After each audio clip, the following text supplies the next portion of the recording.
Everyone, welcome to Military History Chronicles. Thanks for joining me tonight here on this Saturday night, just after 9:30 p.m. Appreciate the support, everyone. You guys are awesome. Jay, guiding? I don't know about guiding. Maybe describing. How about that? How about describe? But I appreciate that, Jay. Much appreciated.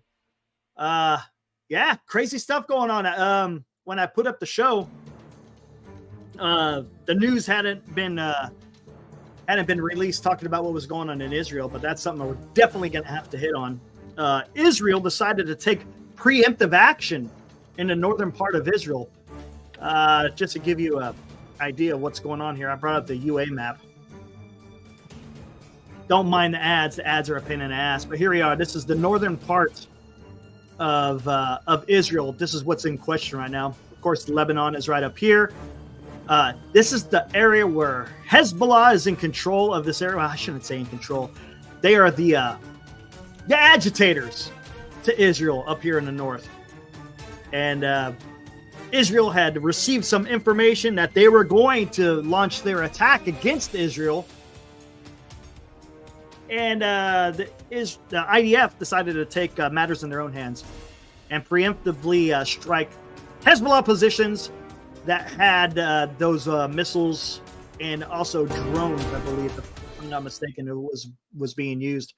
But we'll get into it. And we'll also talk about what else is going on in the world. Of course, we could talk about Ukraine. Ukraine's always going to be kind of at the forefront for the simple fact that's one of the biggest wars that's occurring in the world today.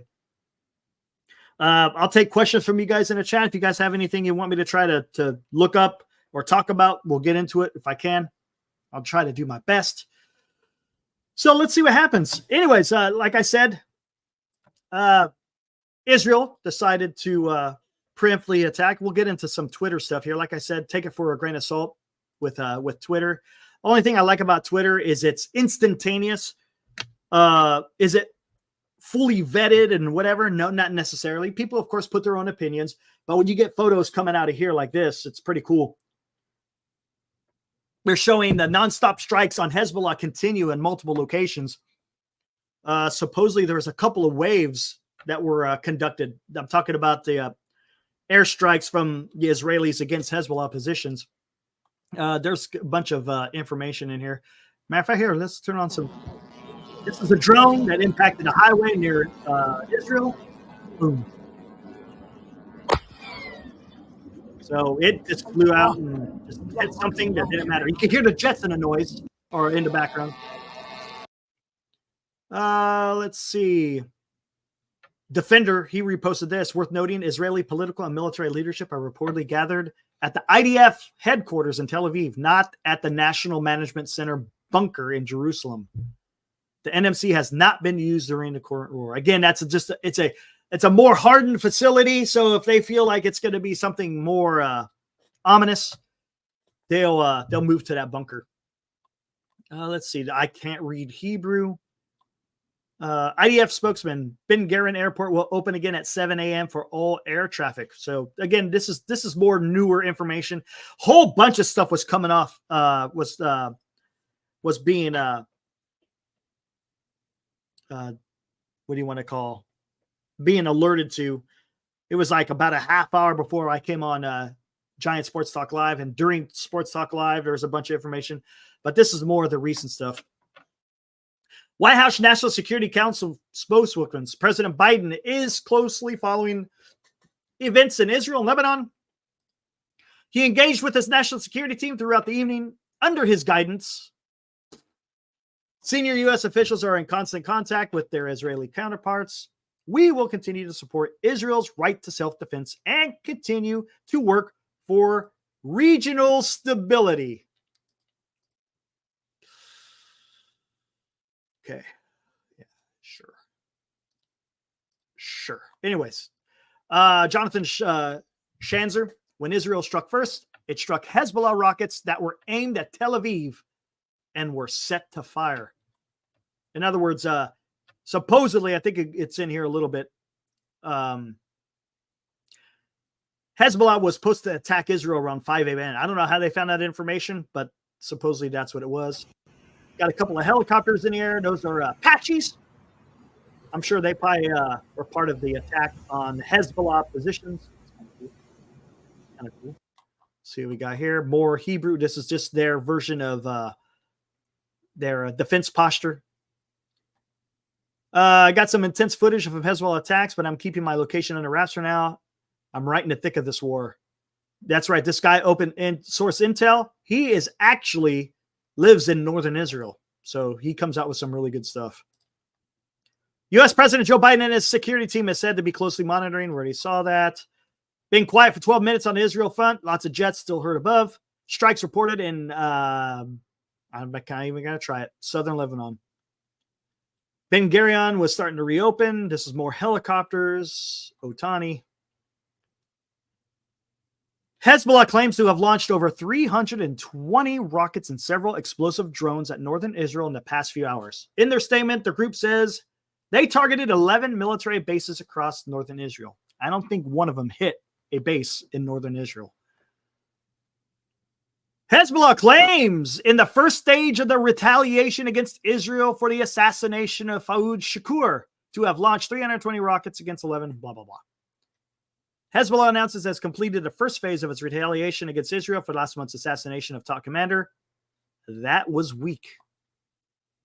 Looks like we got some footage. Damage to a home in northern Israeli city of Acre following an impact from a rocket.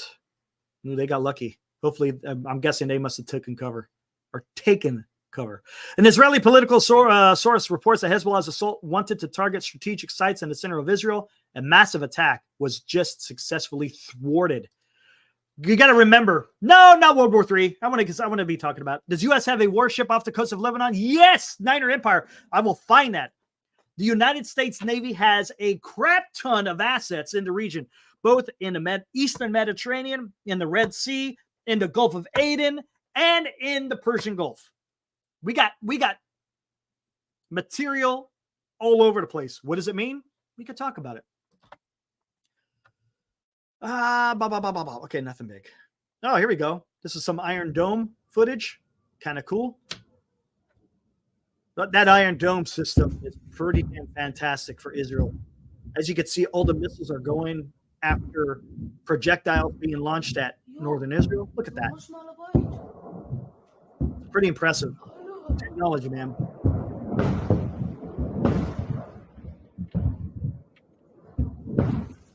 Again, they're intercepting rockets and also drones.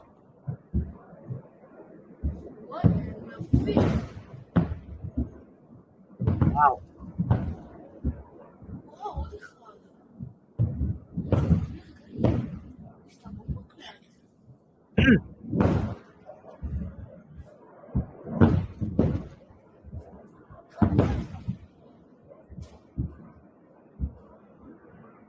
Wow.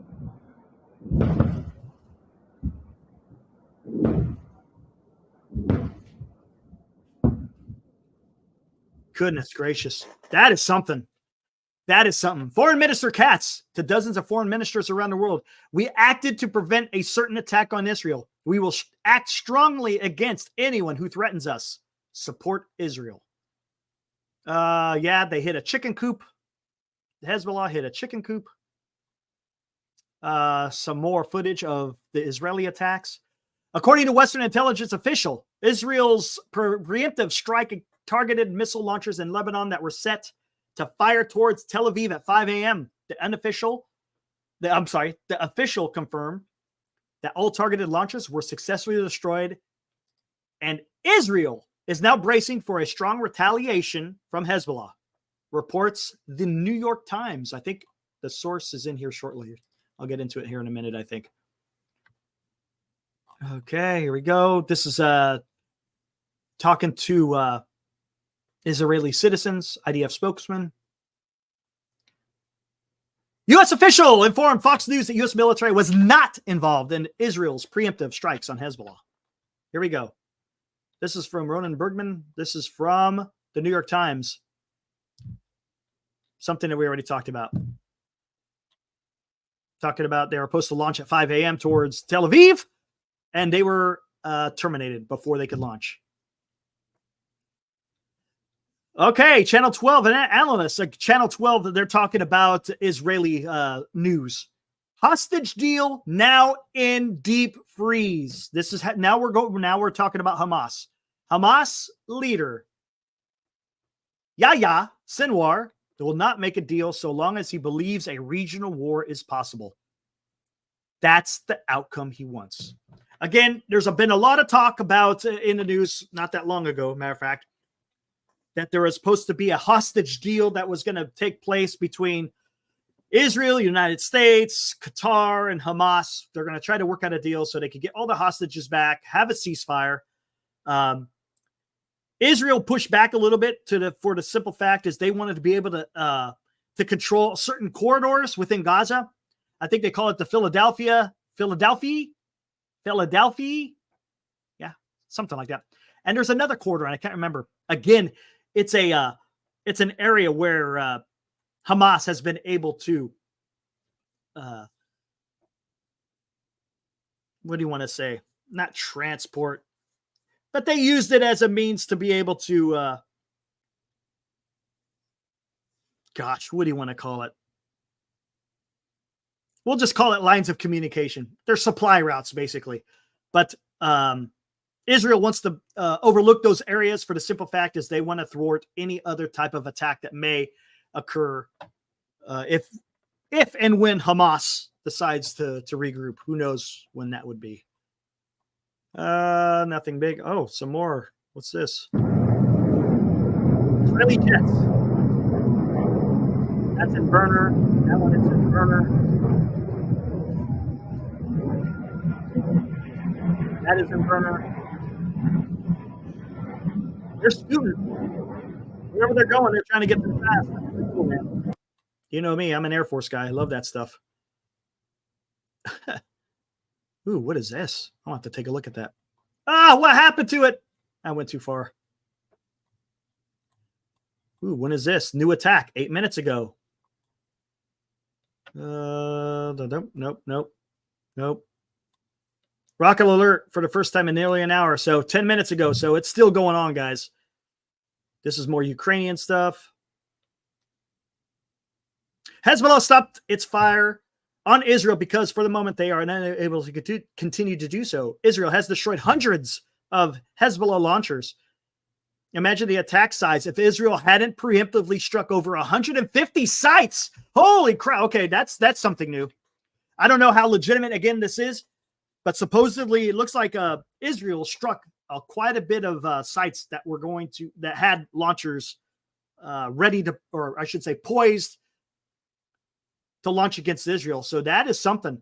So again, because Israel was able to preemptively attack these launchers, it reduced the amount of rockets that Hezbollah was able to launch. So, I mean, good on Israel for being able to do that.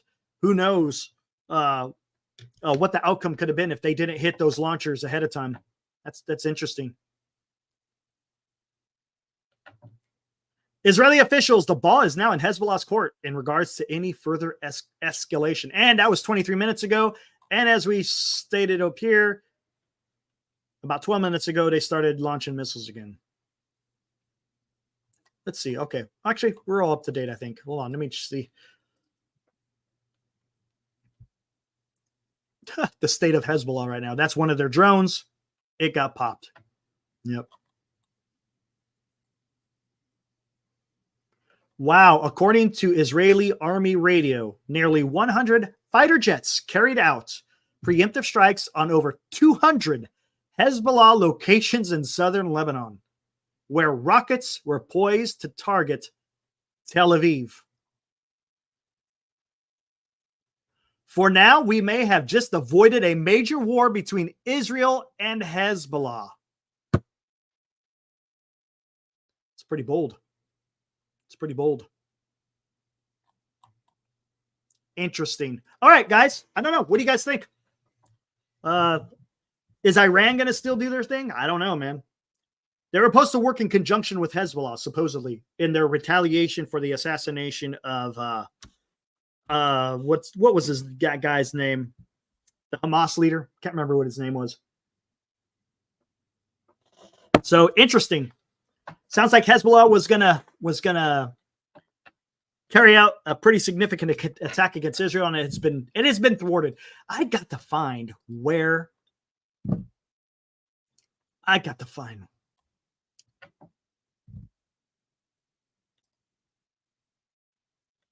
Let me see if I can find it. Ooh. Oh, that's even better. Here, let's take a look at this one. Here we go. I like to show you guys this stuff. You guys might be interested. We'll see. More Iron Dome footage. I think that's pretty cool. Whoa, whoa. Whoa, whoa, whoa, whoa. Willow.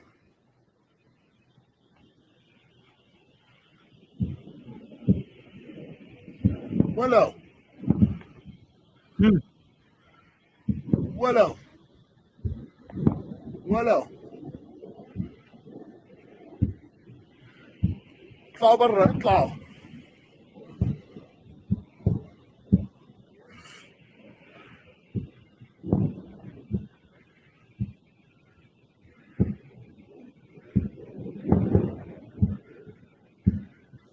Interesting. Looks like there was two different batteries firing. You had one off to the right and one off to the left. Whoa. That was pretty cool. Pretty cool, guys. All right, let me see what else we got here. Boom, boom, boom, boom, boom, boom, boom, boom. Nothing there. You know what? Let me go here. Oh, here we go. Niner Empire. You wanted to talk about naval assets in the region? Well, there you go. Here's in the Mediterranean. You got the USS Georgia. That's a submarine. The Arleigh Burke. That's a destroyer. The Wasp amphibious group. Again, that will have a contingent of Marines on it. The USS Buckley. I'm not sure what that is. I think that's a destroyer. The USS Roosevelt, which is... That's supposed to be... interesting. That's supposed to be a carrier. I don't know if the carrier is out here or not, because it says the carrier strike group's over here. Not sure. USS Cole, again, that's a destroyer in the Red Sea. All these assets are in the Eastern Med. Of course, there's where Israel is. The Abraham Lincoln, which transitioned from the Pacific, it got orders to come over here to the Middle East because of what was going on over here, along with the USS McCain, the Daniel Inouye, the Michael Murphy, the USS Russell. Those are all the destroyers, if I'm not mistaken. And then you got another, and if I'm not mistaken, that's where the Roosevelt, the carrier, is. So you got a couple of carriers out here along with a whole bunch of destroyers. Again, destroyers can launch missile defense systems. And if I'm not mistaken, I think they got guided missiles as well, where they can go on the offensive if need be. That is not to mention United States Air Force assets in the region over here as well. So, yes, the United States is ready in the event something crazy decides to touch off. Specifically, with Iran. That a lot of that is directed more towards Iran than it is to anyone else. What does it mean? I honestly, I don't know, man. I don't know. There it is. U.S. Navy alone has enough assets in the Middle East to military defeat almost any country in the world. And that's just what's been announced and can be seen on the surface. Interesting. Let me see if there's some more stuff here. I think I've seen all the footage that I wanted to see out of here.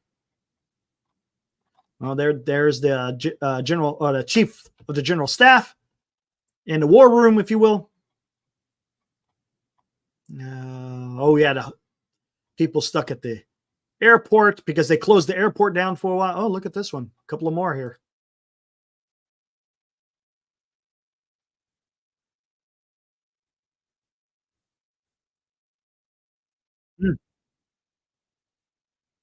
Goodness. That is the Iron Dome. All right, where are you going? Got a couple of more. It's nothing big there. There were some Tamirs. Okay, that should be good enough for now. All right. Better late than never. Will. Hey. You're late, man. I don't know, bro. I felt a disturbance in the force. I'm like, I'm forgetting something, aren't I? What's going on? What if my neighbor look down? He was stationed out in San Diego. Ooh, maybe if he's part of the Abraham Lincoln Carrier Strike Group, maybe, because if I'm not mistaken, I think the Abraham Lincoln's home port is San Diego. It was supposed to, like I said, it was supposed to be in Asia, but they got orders to go to the Middle East. So yeah. Hey, you know what's more interesting about that? I'm probably sure you probably covered it. Is the lack of response right now from certain key players around the globe. No, they're not going to get involved with this because Hezbollah. No. Oh, no, Hezbollah. Interesting. What is this? I'm just looking at some extra information here. Okay, nothing going. But I already talked about it. Israel preemptively attacked Hezbollah to prevent a large-scale rocket attack. Supposedly, they hit over 200 sites, Will. There's 100 aircraft that struck over 200 missile launchers in Lebanon. Supposedly, they were supposed to launch against Israel 5 a.m. Israeli time. Israelis got word of it, launched their mission, was able to knock out a bunch of those launches. They still launched like over 320 projectiles towards Israel, even after knocking out those 200. But could you imagine? I mean, honestly, by Israel doing that, we all know what those missiles are good for. They don't ever hit their intended targets. All they do is kill a bunch of civilians. So thank God they were able to do something about it before all those were primarily used as it's a terrorist weapon. That's what it is. It's meant to terrorize your. Look, are they going to attack? Are they going to be able to hit anything of strategic value? It's going to be. It's like a shotgun, man. It's not like a precision strike. Not by any. Right, and their whole goal is to disrupt daily life, it's terrorism, like you just said. It's terrorism. That's all it is, man. That's all it is. But it's interesting. It's interesting what's going to happen. Was this supposed to be in coordination with what Iran's going to do? I don't. Of course, Iran's behind this. I mean, they're the puppet masters, if you will. Right. So maybe this was quote unquote, because they said this was supposed to be the first phase, supposedly for the attack, because the IDF had killed a different Hezbollah leader, and that's what it was supposed to be in response for. It wasn't in response for the Hamas guy who was killed, but that's supposed to be the Iranian response. Whatever. Right. It's all convoluted over there, but. Again, think about it. If Hezbollah was able to launch those missiles and a bunch of Israeli civilians got killed, could you imagine the response by Israelis, the IDF at that point? Look, they preemptively. This was quote unquote limited. If you're talking about what the response would have been if some of those missiles actually impacted Israel, because Israel doesn't play when civilians are killed because of these. They don't mess around. No, man. Their response is always with a heavy hand. Oh, always. And Always. they would have gone, they would have probably gone in there and did some serious damage themselves, the IDF. Yep. I'm checking a look and see if there's anything new. Wow. According to Channel 12 News, that's in Israel. Hezbollah had plans to launch 6,000 rockets.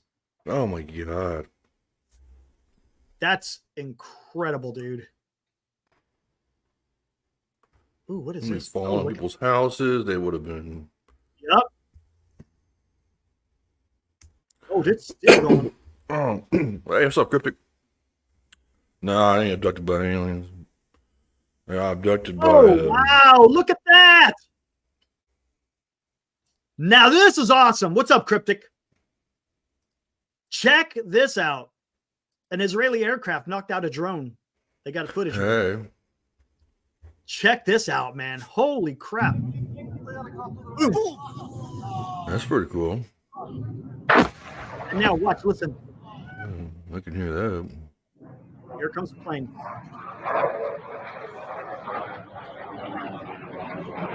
And he'll be popping flares. See it?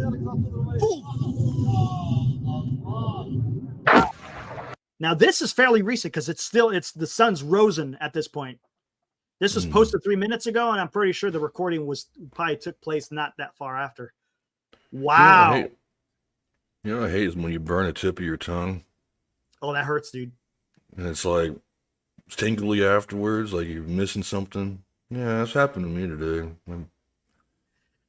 Open source intel says I'm still hearing serious airstrikes on Hezbollah positions right now. Southern Lebanon is getting pounded. Oh, let me see. Let's pull up the old UA map. Yeah, I got UA map up as well. Oh, okay. Here we go. I can show you. I don't know how up to date it is. See, it's 7 hours ago. Careful with some of the ads now. I've noticed that some of them are getting a little raunchy, or I don't know if that's just me. All right. But yeah, just one thing I noticed. Right on. If it does, I'll just kill it. Just yeah, see, 7 hours ago. It's not even updated. I don't know why it's so. It's showing this is still in red. I can't even zoom in on this son of a. And this is the West Bank. Yeah, that's not showing nothing, man. I'm gonna just have to rely on Twitter as much as it kind of sucks using it, but. Question from Nine Empire, was that an F-16? Might have been that might have been an F-16. It was hard to tell because he was flying a little bit. He wasn't inverted, but he was in a steep bank and a 90-degree bank. But that did look like an F-16. It sounds like there's still a lot going on. What is up, Senior? Good to see you, man. Appreciate you showing up. Yeah. What else can we get into? I kind of covered the Israel stuff. This was just going to be like a general overview of what's going on in the world. And if anyone has any questions, we could get into it. What is this big old sucker here? Flight radar. That's a big old aircraft flying over Tel Aviv.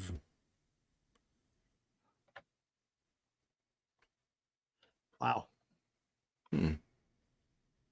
Wow. All right. We'll just stick. I'll keep an eye on what's going on. Sounds like a lot of stuff is still unfolding over there in Israel. Well, I mean, like, do me a favor. See if there's any YouTube live. Oh shit! Hey, yeah. Israel. Yeah, if you could check it out.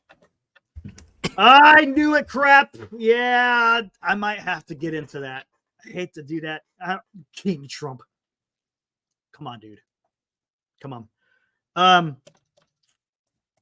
What'd you guys think of the announcement by RFK? What do you guys think, chat? RFK suspended his campaign. He's throwing his support behind Donald Trump. Videos. There is good. Yeah, do me a favor, put it in a private chat, and I can check it out. I want to see your damn political ad, Camel. Get off my damn screen. No, crap. I don't want anyone to be king. That's not what we're about here, crap. But anyways, I find that interesting for the simple fact we're talking about a Kennedy. We're talking about quote unquote Camelot, right? Who had ever thought that a Kennedy would support a a Republican. Hey, no worries, Senior. It's all good. This guy. Got to go back to Ripon tomorrow for the. Gotcha. Yeah, that's right. I saw that. He's nice got to go double. to Rip one. He had a nice double today. I saw that. That was thanks. Appreciate sharing that there, Senior. That was awesome. That was a big ass wall out there. What the hell is that? They trying to be a. It's not just the green monster. It's freaking the whole damn outfield is a green monster. What was that all about? Anyways, so he throws the support. One of the clips that I saw, he was talking about Ukraine. You know how I feel about Ukraine, guys. Mm-hmm. I don't know, man. All right, let me check this out. See what we got here. Multiple cameras. Keep that going in the background if you want. Is that live? Yeah, it should be live. Did I mess up here? Oh no, it is. Oh, okay, cool. I thought I was on a weird one. I've been kind of a weird one all day. I keep getting bit by these little. Hey, so we got these little things out here. They're not like actual like mosquitoes, like the big ones. They're little tiny things, and they're called midges or some weird shit. Oh, midges will bite the crap out of you, dude. Son of a bitch! You can't even see them, man. My legs are tore up, dude. Like, right. What in the? Yeah, here's Jesus. The problem I have. I've said it once. I've said it again. I just don't like either candidate, man. I don't.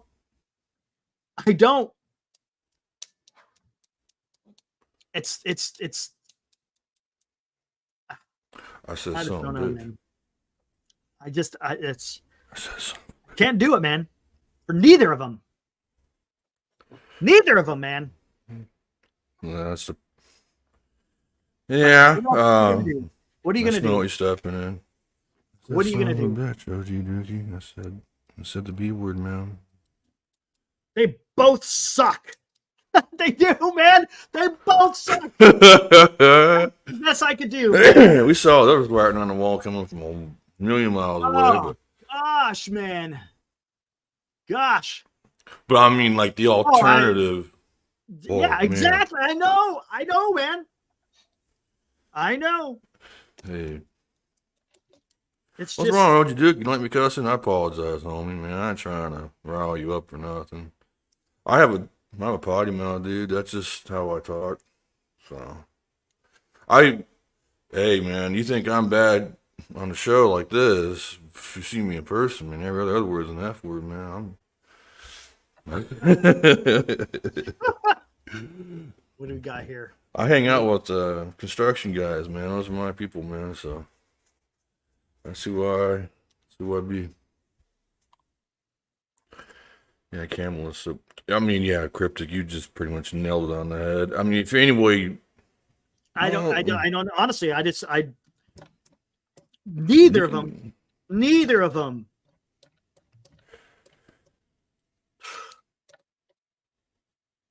It's going to be a mess.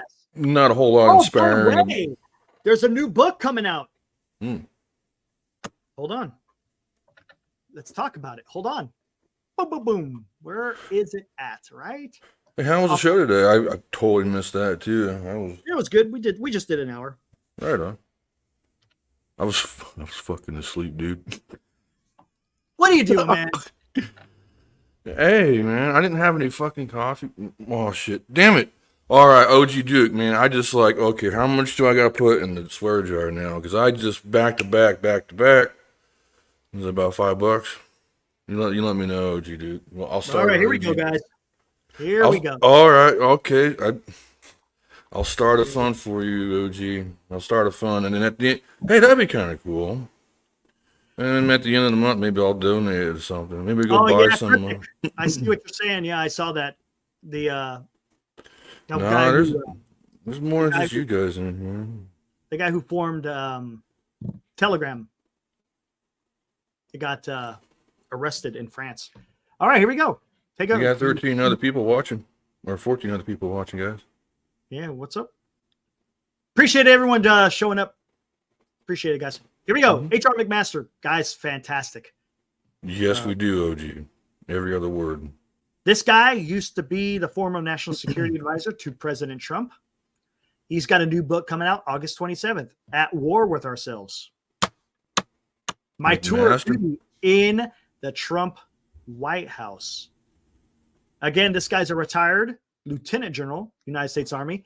If you guys want to know anything else about him, if you want to check out, all you got to do is Google the Battle of 73 Easting.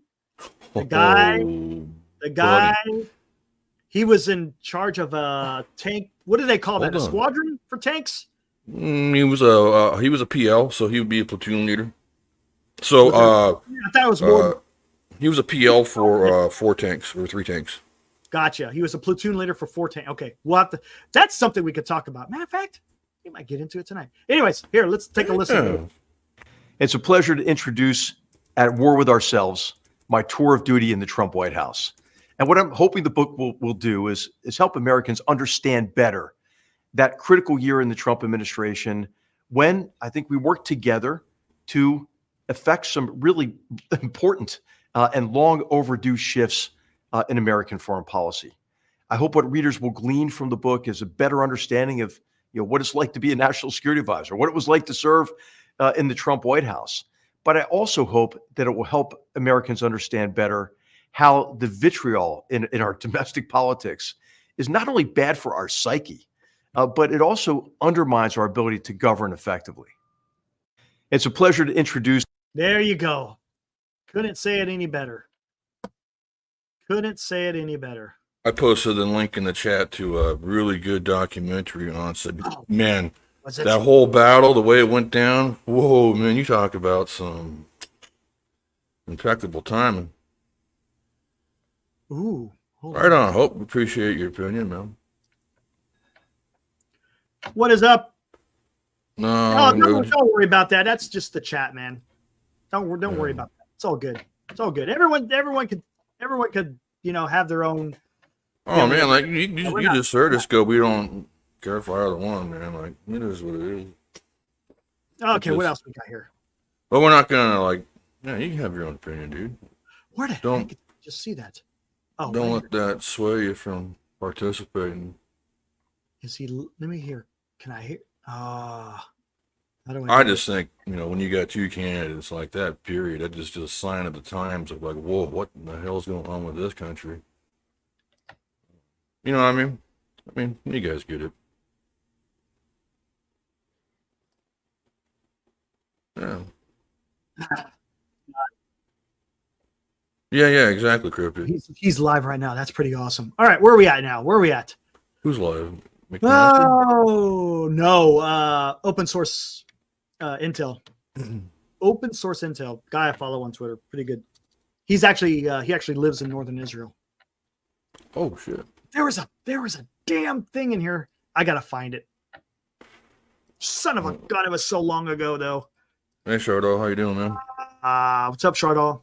I don't know this one's for you just yet, my friend. We're going through some of the stuff. Today's events, political stuff. Oh man, where the hell was it? Let me see if I can find it. Maybe I can find it. Son of a gun. I like Son of a Gun too. Son of a Gun's a pretty good one. Mm-hmm. Or I might be able to find it. Hold on. Rectal cranial inversion. There's another one for you. Use your imagination. Oh, here we go. You want to hear the difference between MG? What the hell is it? An MG3 and an 240 MG34, Bravo. An MG34, an MG42, and an M40. I know what a 42 sounds like because it's the same. Sounds like a laser beam. Sounds like a laser beam. Have you ever heard of an MG3? Yeah, that's the one they use now. That's the modern one. Yep. Hey, Tom.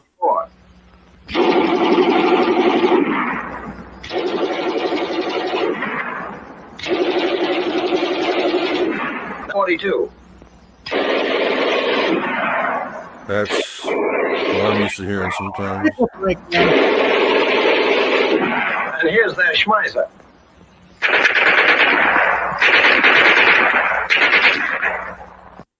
There you go.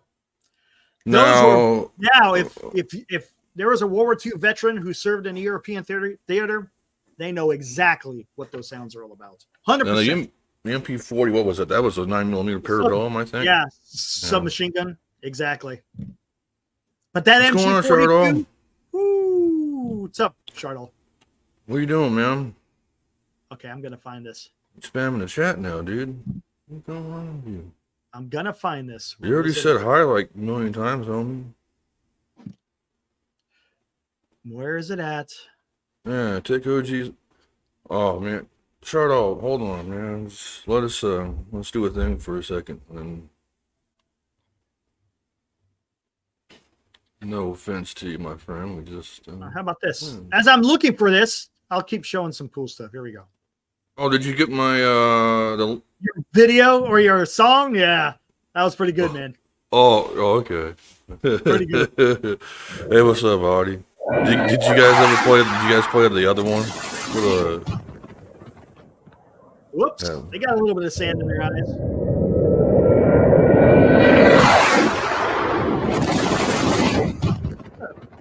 Whoops! And that's why, folks, if you're ever wondering why you have to wait for an aircraft to take off and you're sitting there on the ramp like, okay, they just took off, why isn't it our turn? That's the reason why. That big old vortex of freaking wind. And if you, for example, some crashes have actually happened because of this. Like I say, they call the 747s and Airbuses, they call them super heavies. And if you let a super heavy go and don't give that wind vortex enough time, and you let the other airplane go, that thing is just doing one of these, boom, boom, and it's going straight into the ground, man. And it's happened plenty of times, though, unfortunately. So, there you go. Now you guys learned something today. Isn't that pretty cool? All right.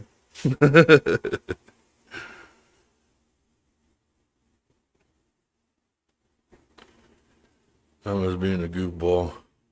I'm late. I gotta make up for it. I was sleeping like a baby, bro. I had my alarm set and everything. And I woke up all scared, like, whoa, hold on a second. It's like I was back in the army. That was pretty freaking cool. That was indeed. Oh, I just messed that up. What are you doing, man? You playing a video game? No, I was trying to find something and I totally blew it because I was watching something else. Anybody in here play War Thunder or something? War Thunder or War... The ship game, there's another multiplayer ship game. Let me know if you guys do. I'll give you guys my... Just give me a minute. I'm trying to find this damn... My gamer tag. We could go hang out and shoot some stuff in the face. Where are you at? Where are you at? Trying to find it. Right here? Trying to find it. Ah, ha, ha, ha. This is it right here, I think. Oh, I don't want to hear nothing from you crap because you play GTA 5 and you're coming on me about coasting? Hey now, dude. Please tell me. Okay, here we go. Interesting. Here we go, guys. Here we go. Yeah, I suck at that game too, man. I don't know what the hell I'm doing. I guess you gotta like play it enough to upgrade all your... But the people who buy all those damn tokens and whatnot are the ones that got the cool stuff, and then you're screwed. Oh, yeah. The whole... Yeah, the pay to... Yeah, pay to play type of stuff, yeah. It pisses me off, man. Ruins everything. All right, here we go. This is Luke Harding. You know what? That's not the one I wanted. Let me stop. Because it actually pulled up an article here. Here we go, right there. This is from The Guardian. Here we go. Vladimir Putin manipulated Donald Trump's ego and insecurities, book says. Former U.S. National Security Advisor H.R. McMaster claims Russian president had a hold over Trump in new memoir. Again, this is from Richard Lumsky in Miami. Again, this is The Guardian. Vladimir Putin exploited Donald Trump's ego and insecurity to exert an almost mesmeric hold over the former U.S. president, who refused to entertain any negative evaluation of the autocrat Russian leader from his own staff and ultimately fired his national security advisor, H.R. McMaster, over it. The bold assessment of Trump's fealty to Putin comes at McMaster's book, At War with Ourselves, My Tour of Duty with the Trump White House, published by HarperCollins and arriving on 27 August. The Guardian obtained a copy. So this is basically a review of the book. Yeah. After over a year in this job, I cannot understand Putin's hold on Trump. McMaster recalls saying in the memoir covering the turbulent 457 days that the now retired general served as national security advisor from February of 2017 until he was effectively fired by tweet in April of 2018.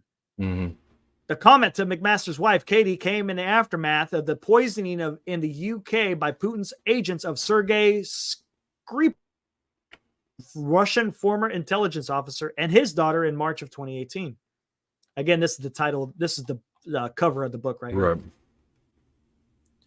While other Western leaders were beginning to formulate a strong response to the assassination attempt, McMaster says Trump sat in the White House fawning over a New York Post article with the headline, "Putin heaps praise on Trump, pans U.S. politics."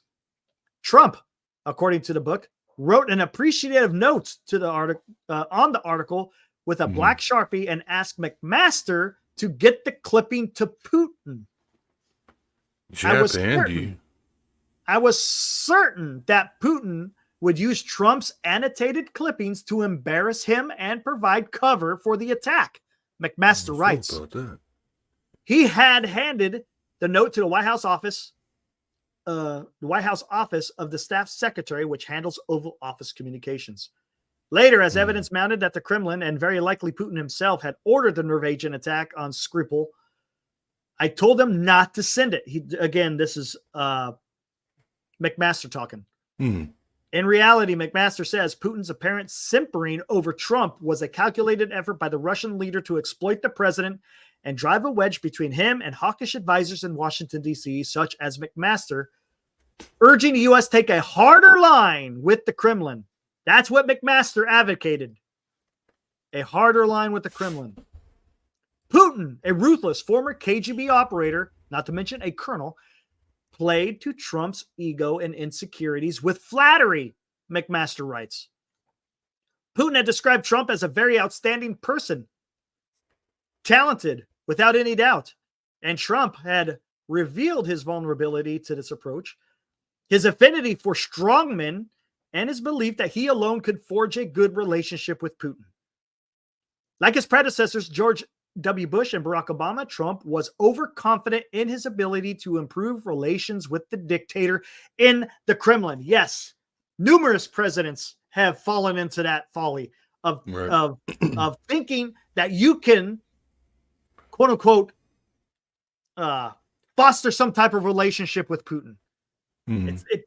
Look, Putin's going to do what Putin's going to do, no matter who it is, whether it's the president of the United States or anyone else. It wasn't just him, Zhukov and everybody else. Yeah.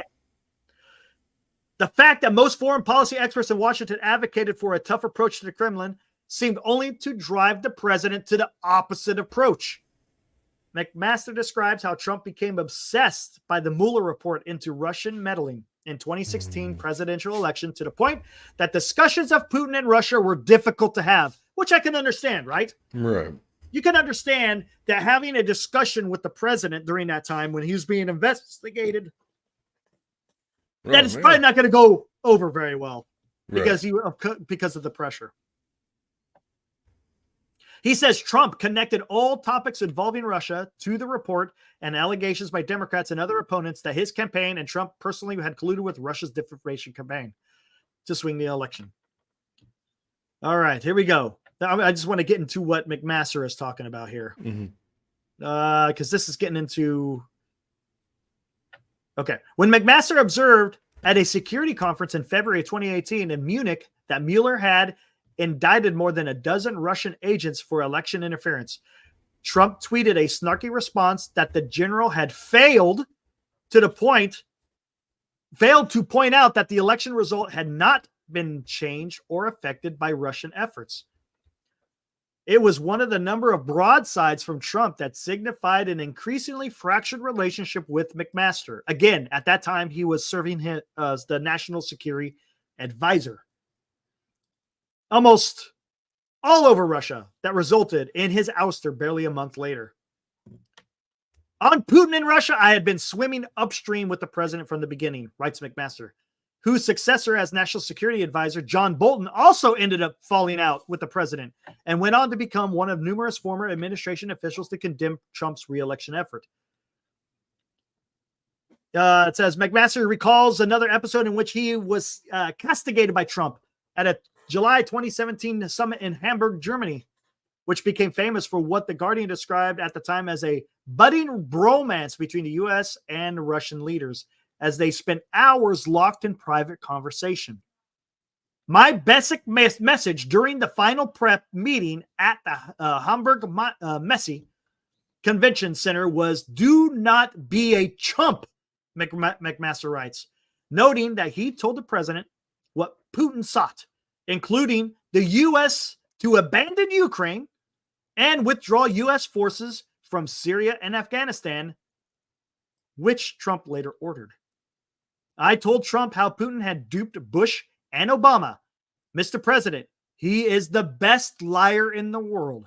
I suggest that Putin was confident he could play Trump and get what he wanted: sanctions relief and the U.S. out of Syria and Afghanistan on the cheap by manipulating Trump with ambiguous promises of a better relationship. He would offer cooperation on counterterrorism, cybersecurity, and arms control. I could tell that Trump was getting impatient with my negative vibe. I said what I needed to say. If he was going to be contrary, I hoped he would be contrary to the Russian dictator, not me. Despite the strained relationship with Trump chronicled in his book and his criticism of the former president therein, McMaster never joined the ranks of other former administration officials eager to castigate him once he left office. So there was definitely some issues going on there in the White House, and that's not, come on. Right. Is that not? If you've seen what the Trump White House consisted of, the amount of people that he fired, that he hired, that he fired, that he hired, man, it was a like revolving door. It was a revolving door. Who killed who? Exactly. And with what? And when? I have absolutely no reason to doubt what McMaster says. The guy has, to question his integrity. No, I ain't doing that. And if you think about it, the guy has never said anything bad about Trump. If you watch him on Goodfellas, if you subscribe to the Hoover Institution YouTube channel, they have a thing that comes out about once every couple of weeks, maybe once a month, called Goodfellas. Well, he's on the panel. He never, as a matter of fact, he actually talks pretty good about Trump. But in that respect, in how Trump handled Putin, he's had some issues in how Trump handled him. General Flynn and General Mattis, too, never really said anything Flynn, disparaging. Mattis, Bolton, McMaster. I mean, but I think McMaster hit this one on the head, though. I can definitely see Putin having a rent space in that dude's head, because he clearly 100%. Does. Because he clearly does. One thing. What is one thing that is the vulnerability of Trump? His fucking ego. His ego. His ego. Simple as that, man. He's got an ego the size of freaking. I was gonna say Uranus, but I'm gonna correct that and say Jupiter. How about that? Right, okay, so the size of Jupiter or damn Beetlejuice.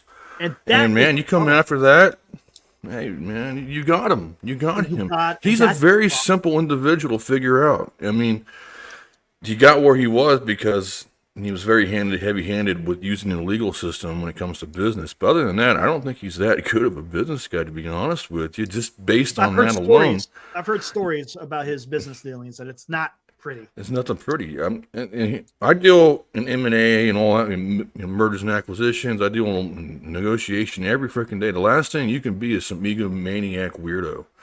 And the moment you start defending yourself and going on the attack as well, I mean, that you lose the upper hand. You just gotta. So in other words, it's very hard for me to see that. In other words, I can see through it. That's what I'm trying to say in a very long way. And and by no means am I saying like I'm an expert on. Oh my god, I do this for a living. And you guys can see it too. Obviously. And what kind of brings this all together, right? Is you got this book coming out. Remember, we're talking something that happened back in 2017, 2018, right? Right. And now you hear the way that Trump talks about Ukraine. Mm-hmm. It follows very similar in what Putin was asking for in regards to that region. And this is back in 2017, 2018, right? Right. And just like they detailed, Russia wanted us out of Syria. That's where, remember Mattis? Mattis left the White Mattis House. said, nope, we're not doing that. And then Trump did the otherwise. And then Mattis said, boom, boom, I'm out of here. Exactly. He didn't listen to Mattis, who is the subject matter expert. Look, even though you're president, doesn't mean you freaking know everything, man. You got guys in your cabinet that know more than you, and you got to take their advice. Ultimately, your decision. He couldn't do that because his ego's so fucking huge. That's the problem. So, going back to this, so Putin was asking favors of Trump. Get out of Syria, get out of Afghanistan, and don't mess with Ukraine. Get out of Ukraine. What happened? All three of those, except for Ukraine, we were still. I mean, at that time, the war wasn't going on, but it wasn't. It wasn't like we it gave is up right ground, though. Yes. Yes. I see. I smell you stepping in. The pullout in Afghanistan started under Trump. 100%. The pullout in Syria happened under Trump. Right. The disengagement of Ukraine began under Trump again because he was following, because he thought, because Putin is, like you said, stroking his ego. Right. Hey, this guy's going to work with you. Just like how he says he thought he could negotiate. If it was during the Civil War, Trump could negotiate with the Confederates to prevent the war, right? Hey, he could negotiate with Satan too. But here's the thing, right? And here's the thing, though. You got to play like a damn fiddle. I mean, he did, dude. Do we not know what Putin's background is? The dude was a colonel in the KGB. I mean, and besides all that, he was a part of one of their top tier intelligence divisions. This guy is a master in playing with you and playing with your own. Look at all the interviews done with Putin, and I think, and to be honest with you, Eric, I think there's a reason why you don't see a lot of interviews with Putin, because he would give away some of his tells and stuff like that, and like his body language and whatnot. So he probably on purpose does that because he knows better. But he's using all these guys. I mean, he's just playing them like a damn freaking fiddle, dude. 100%, and that's stroke that ego, man. Yes, pull out of Syria. Oh, good on you, Trump. I love you, dude. That's the problem, okay, guys. Look, I'm talking. You could agree or disagree. When America is strong and shows strength, and I'm not just, again, I will preface this. This is, even though military strength is part of it, but when you're engaged in the world, and you're making sure that bad actors aren't bad acting, the world is a better place. When you disengage, that's when shit starts going to hell. 100%. And here's the thing, too. Keep in mind, like, we're not warmongers by any means. But having a presence in the Middle East right now would have prevented a lot of freaking bullshit. Potentially. We don't know that for a fact, but there's a pretty damn good, there's enough evidence there to suggest that, yes, it could have been a buffer for some other stuff. And let's think about this. Do you think if we were still in Afghanistan, that's the eastern border of Iran? Yeah. Are you going to tell me that Iran's going to flex its muscle if the United States is on their eastern border and they're going to launch drones over Afghanistan while we're there? Right. Not happening, homie. Yeah. And with the Navy presence and the Air Force presence in Iraq, Kuwait, in the Pacific, or in the Persian Gulf, they're surrounded, man. But because we withdrew and we became less involved in those areas, you're opening up the door for bad actors to get in, i.e., the Russians, the Chinese, and then the Iranians start getting a little bit stronger because they feel like the United States isn't in their backyard. And they feel a little froggy, and next thing you know, they go knocking on the neighbor's doorsteps. And here's the thing, too. Now, guys, here's the thing to watch for. And nobody's really talking too much about it, unfortunately, but it needs to be said. We have lost all ground in Africa. We are so far behind now, thanks to... I mean, there's been... this stuff doesn't get talked about very often in newspapers. No, it doesn't. You know why? Because it's Africa. It's Africa. I mean, yeah, they're poor people, and yada, yada, yada, yada, yada. Cool, but they still have resources, and they still have some political power that we can leverage ourselves as allies to these people. But they've had a series of coups. I mean, one after another, after another, after another, and we've lost ground in supporting people. Yes. Whoa, man, hey, dude, like, hey, There, yeah, I saw it too. I was waiting for you to finish. I don't want to interrupt. Careful Simmer with down. that shit, my friend. Simmer down there, crap. Simmer down. Why, you may, you never know who's watching. Like, you could say that around me. That's cool, man. I don't care.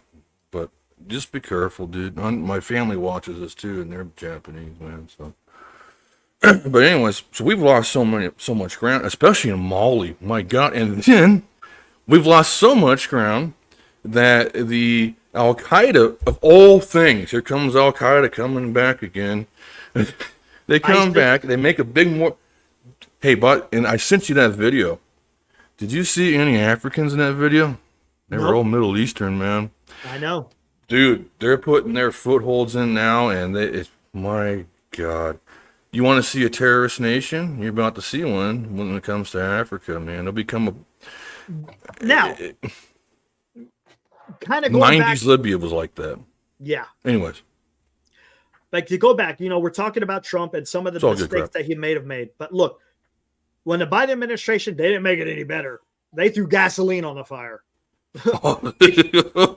And again, well, they put gasoline and then they that's the problem. Pissed on it with gasoline. I'm telling you, if we become, or if Trump tries to lead us in an isolationist type of strategy, it's gonna backfire.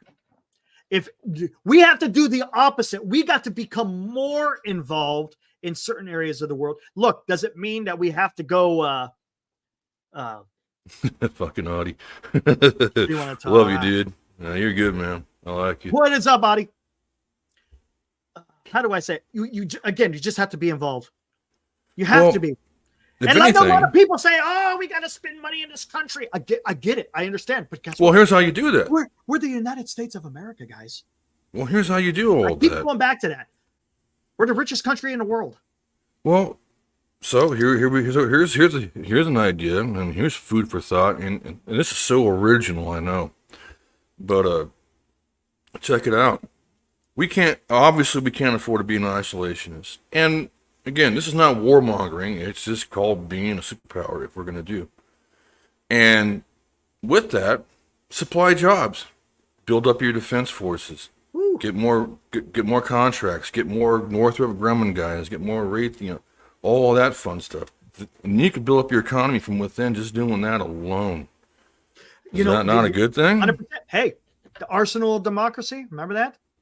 The arsenal of democracy during the arsenal of democracy is a freaking one hell of a powerful double-edged sword that you must maintain at all times. Yep. And here's another thing. How many jobs did that create after World War II? Oh my God, dude. Dude, we had the greatest economy in the world. We were pumping and we were going. I mean, we were freaking amazing. Guys, and here's another thing. China, man. And that is right now. Did you see that picture I sent you? Because that is freaking scary. They're out producing everybody. Everybody. And you know what? You know what's crazy? Even though they're in economic turmoil right now, they're still building. They're still building. They said that their military buildup is unprecedented. It is. People don't even talk. Yeah, if you're following certain people, you'll understand that. But it is bad. What is up, Alex? Good to see you in the chat, man. Haven't seen you yet. Good to see you. You always bring some great comments in the chat. I appreciate it. But again, China, man, they are not going away. And not only are they manufacturing their military, you know what else they do? They're building everything in the world. Where do you think majority of your pharmaceuticals come from? China. Where do you think? Oh shit, Alex, that's you. Hey man, are you Dragunov? Oh shit! Hey man, what's up, Jim? Sorry, dude. I didn't recognize you, man. Oh fuck. Yeah, he's got a. Well, I'll send a message to you later. He's got a. Hey man, what's up, man? I haven't been on Discord in a while, homie. I apologize. I have Discord open right now. Actually, I'm reading some of the messages, and I got your latest one here. That'd be cool. Yeah, I think Eric would like that. He's got his uncle was a submariner in the Cold War. And he wants to get on and talk about being a submariner during the Cold War. And Oh, yeah, I like it. I like he it. specifically said that he'd like to talk to a podcast. So yeah, Let's we can do go, that. man. Shit. Wait, hold on. Let me look. Man. Here, hold on. Let me see something.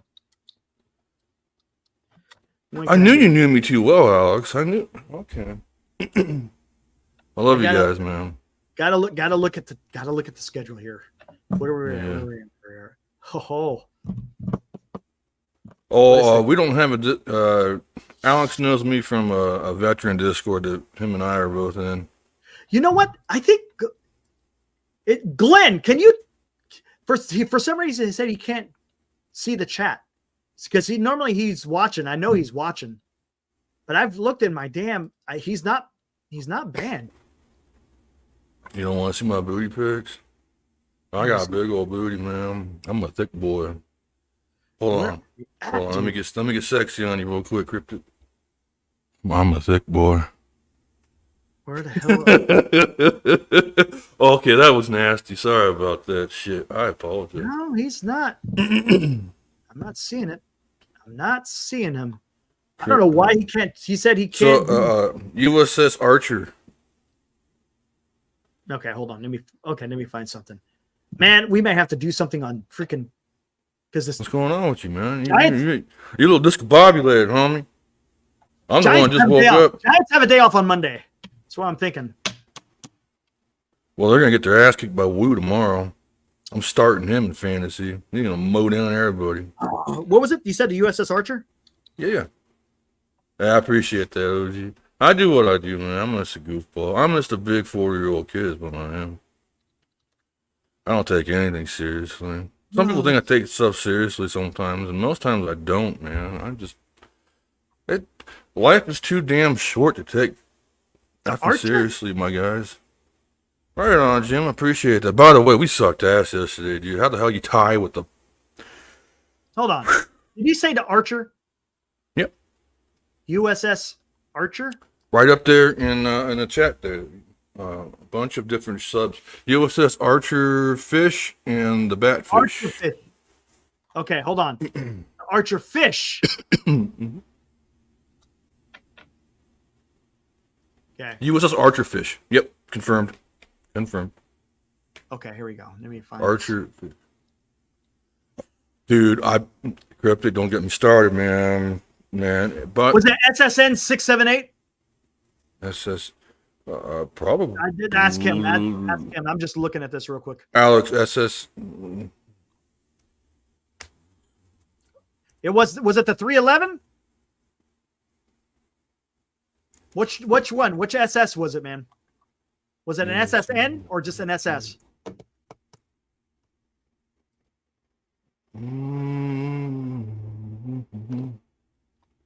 If you know offhand. He says he believes so. Which one was it? Hold on, Alex. There's the SSN, which was a nuclear submarine, which was the 678, and then you got that might have been the one because you also got the one that was the the other one was World War II era. So yeah. No, it's probably no. You said it was a diesel boat. Okay. That's the 311. Okay, let's take a look. Hold on. That is Oh, it's the very first Archer Fish. Okay, and then it reverted to. Oh, I'm smelling when it's stepping in. All right. Well, I'm seeing this real quick. It sunk the Japanese aircraft carrier Shinano. Hey. Yep. There we go. That was also World War II sub. Yep. Okay, cool. We're on the right track. We're good. Listen to this. Decommissioned 12 June 1946, placed in the Pacific Reserve Group, berth at Mare Island. Hey, Alex, your uncle was in our hood, man. Well, after completing her inactivation overhaul, the ship was towed to New London, Connecticut, was decommissioned on October of 1955. It was reactivated in 1957, placed in commission on 1 August, and again joined the submarine Squadron 12 at Key West. For remaining 3.5 years of her Navy career, Archer Fish 311 continued to carry out various research assignments throughout the Eastern Pacific. In early 1968, it was declared unfit for further. Interesting.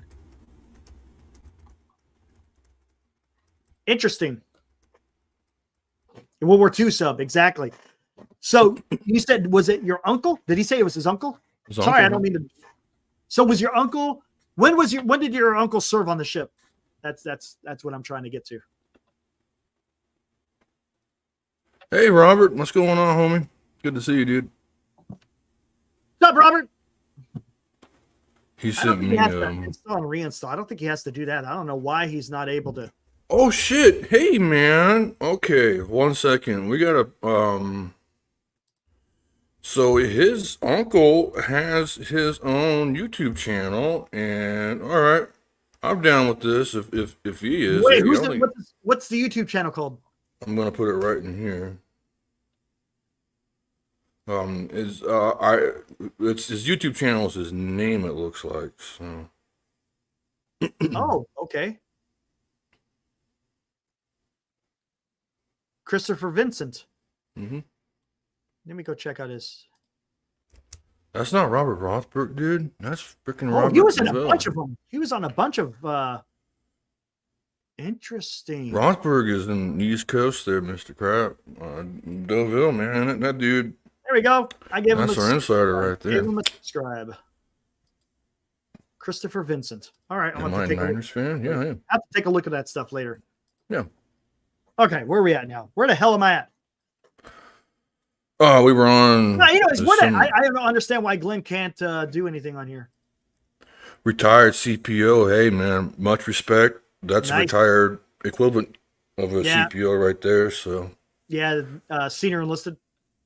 much respect to that. You guys are awesome. Because I tell you what, I don't people understand that you guys are appointed by the politicians to be in your positions. No. For me, it was testing, but you still got to pass the test, and you still got to have, your EPRs in order and all that stuff. So Right, yeah, exactly, yeah. when you start getting up to like E9, you're talking a little bit weird. And of course, officers is all about it's all about political stuff. No, hey, Alex, I'm glad you said something, man, because otherwise I probably wouldn't. Hey, right on, man. I'll read through some of the messages tonight, man, and I'll hook up with you on no worries, there. Alan. Okay, We'll bullshit a little bit. Today wasn't like a specific topic, anyways. I'm open to whatever you guys. I threw this topic at Eric. Yeah, I like it. And Medical. I'm gonna throw it at you guys. Just let me know how you feel about it. Would you guys like to hear some history about maybe Army Medical Department, maybe the medics and stuff like that? That's where I come from. That's my roots, and what I would do is go through, where it all started from. Really, was the Revolutionary War and on to now, and stuff like that. I think that would be kind of cool. That's a subject that's near and dear to my heart. MASH units were an actual thing. I was in a CASH unit for a while, which is the equivalent of what a MASH unit is now. And a CASH stands for Combat Support Hospital. And that's where you would get evac to and all that. And then I was in an actual hospital unit, which is why I didn't get deployed. So I actually worked in the hospital. There you go. But yeah, man, if you guys want to hear something like that, just let us know, and that'd be cool. I have no problem talking about stuff like that. All right, where are we at here? Where do we want to go real quick? We're going to go until about 11 o'clock or so. Right Sounds good. I'm down. I'm down for whatever, homie. All right, Cryptic. All right, I smell you stuff. I wanted to get into the HR stuff for the simple fact, because I understand, there was a bunch of the whole Russian collusion. I get it. Mm-hmm. A lot of that was a bunch of distraction, and it was purely politics. Right. 100%. I get it. I understand it. But when you got HR McMaster talking about, how Trump viewed Putin and how Putin may have had his way with Trump, I'm going to take it at face value for the simple fact I got no reason to disbelieve what H.R. McMaster has to say. Everything that he has said. The guy was a war hero, right? In the first Gulf War. Here, you know what? Matter of fact, what are you talking about, crap? No, 22. And he was, the guy got to the rank of lieutenant general. That you don't get to the rank of Be lieutenant my colonel. little general. No, Yeah, that's- that's a pretty good one. In case you guys were wondering what I just said there, that's how we remembered what a general was in Oh yeah, in the military. Be my little general. There you go. That's the now, order of precedence brigadier, of the general. major, Major, lieutenant. lieutenant, and then general. Yeah, here we. Let's Be check. my This. little general. Who is this? Oh shit, cryptic man, you getting That's not it. all right? I dig your energy. I'm smelling your stuff. You know. Mhm. Where was it at? What Is you it talking this about? one? Battle of 73 Easting. Key leaders. Oh, dude, I posted the tank video. That's not it. Do All I right. like Baby Bash? Ground pound. Dude, I don't know what you're coming from with that, dude. Like, no, man. Who the fuck is Baby Bash, man? Is that a thing? Yeah, just give me a minute. I'm trying to read up on this. Baby Bash. All right, Jim. I got a quest for you, real quick. Can you inform me what the fucking OG crap is talking about? Probably not. He's a Oh, rapper. Yeah, I don't listen to rap, homie, dude. Like I'm all metal, man. I'm metal. I listen to everything. I listen Classic to everything rock. from yeah, Metal. classic rock, metal, Enya. I even listen to classical music. Sometimes some jazz, dude. I'm everywhere except for rap. Here we go. Got the United agreement from the Big E over there.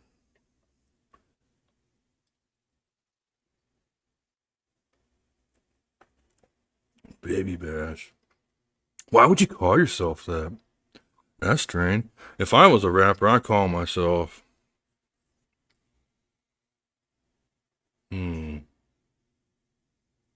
Yeah, see, it was a squadron, isn't it? Hold on.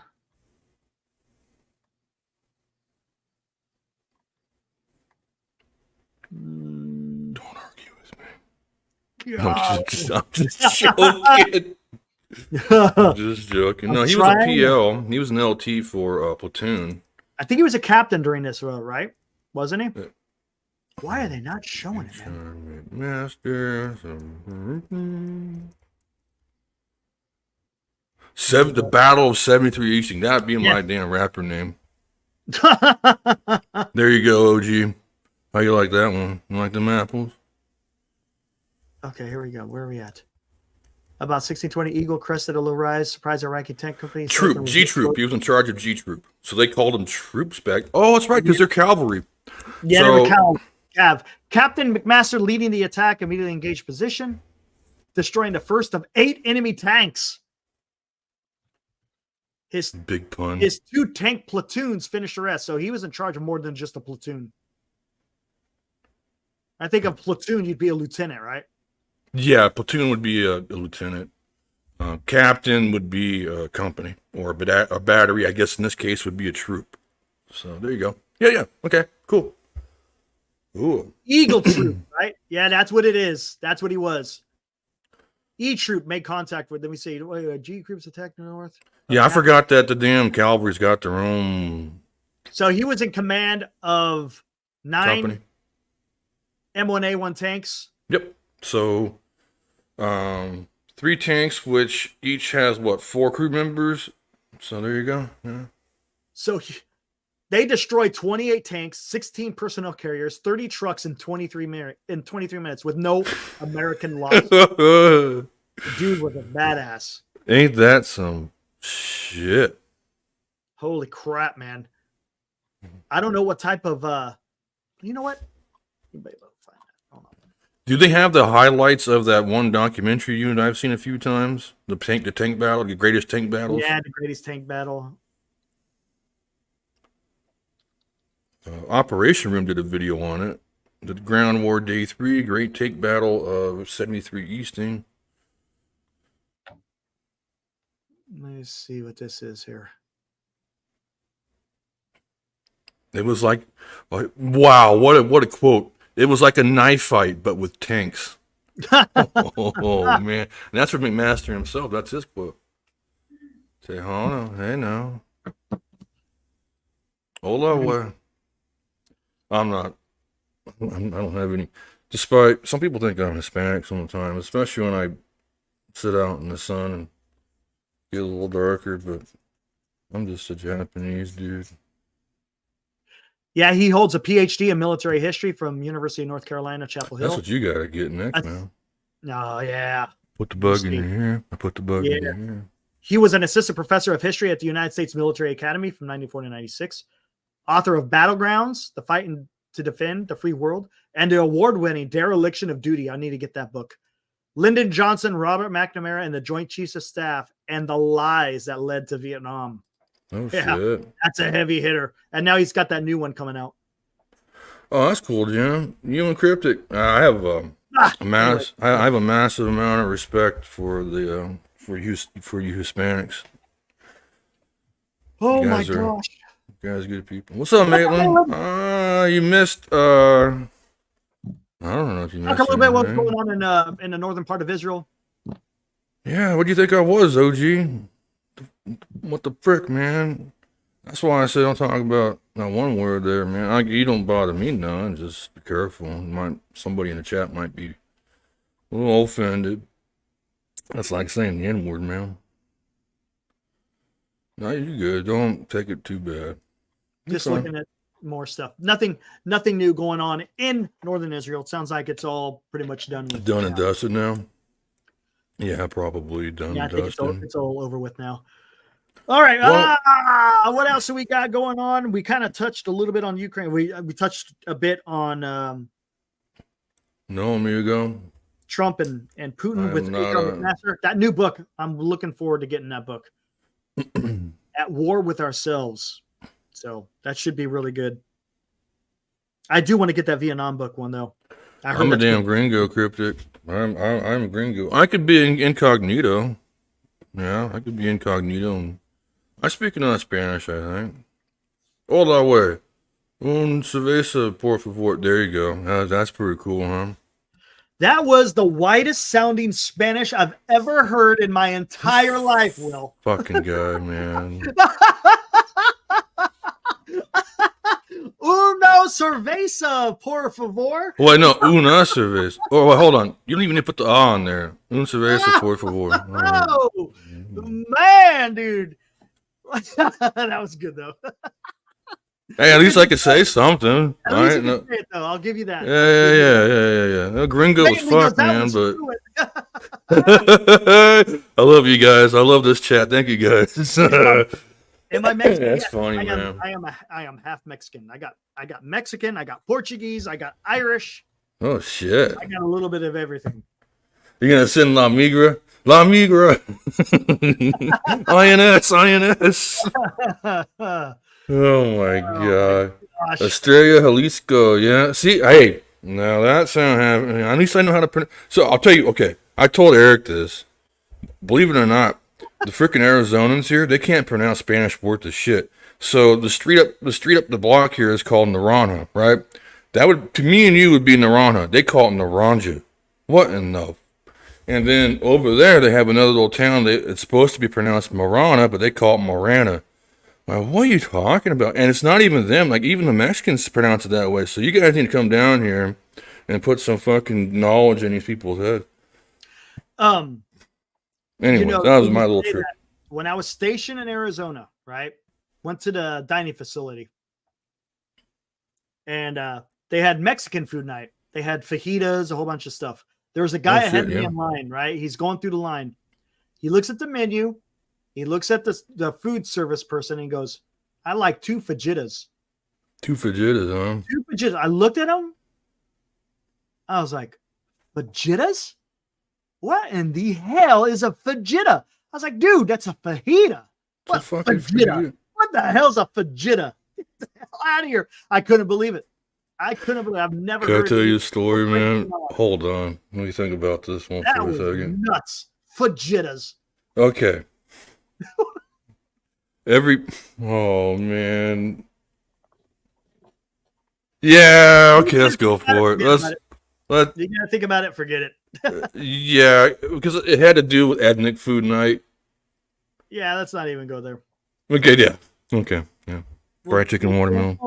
Yeah, we're good. We're good. Fried chicken, watermelon, Oh man. macaroni, cheese, collard greens. Yeah. Oh my gosh. Can you give some knowledge? All right. I'm sorry, guys. Have I Oh seen shit! it? I don't even know what you're talking about. Crap. Flaming hot. I have no idea what he's talking about. Burger King commercials I see all the time with the freaking dumb little jingle they do that just makes you want to throw a thing at a TV. Oh, the new Burger King slogan. I can't stand it. Dude. Oh, dude.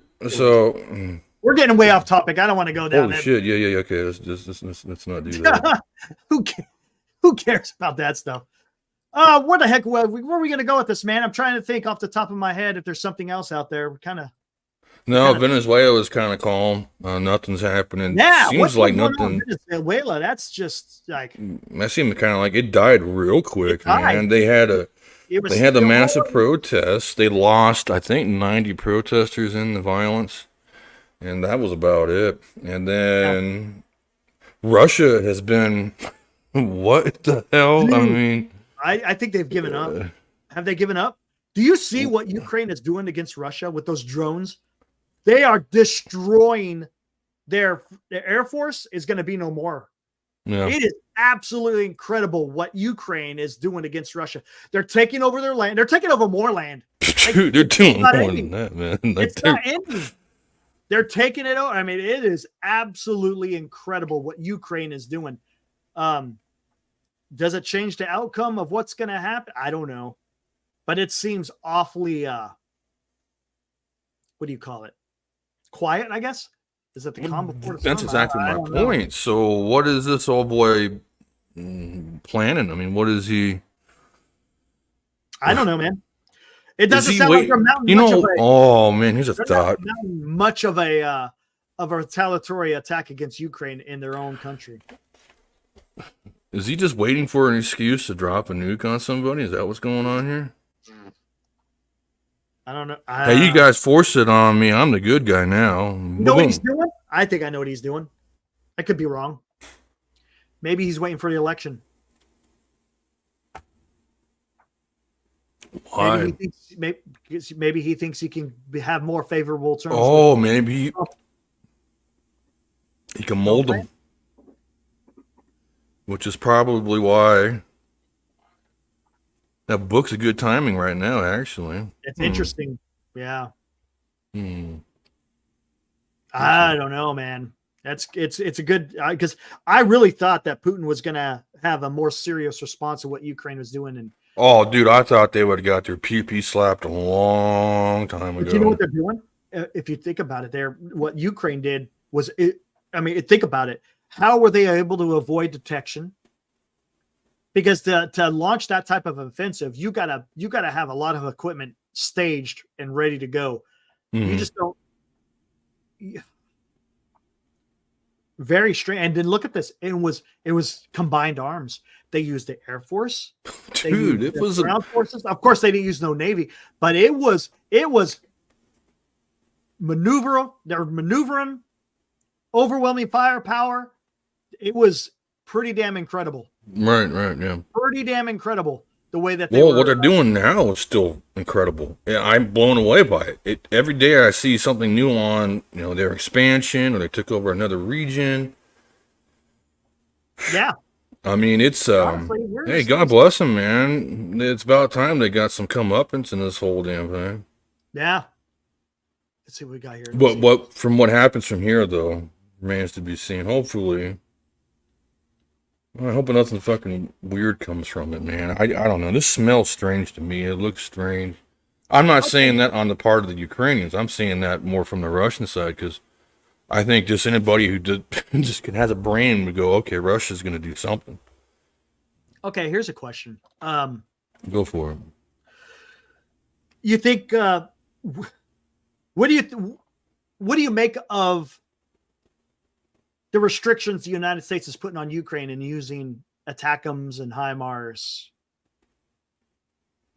I think that's bullshit. Let them do what they want to do.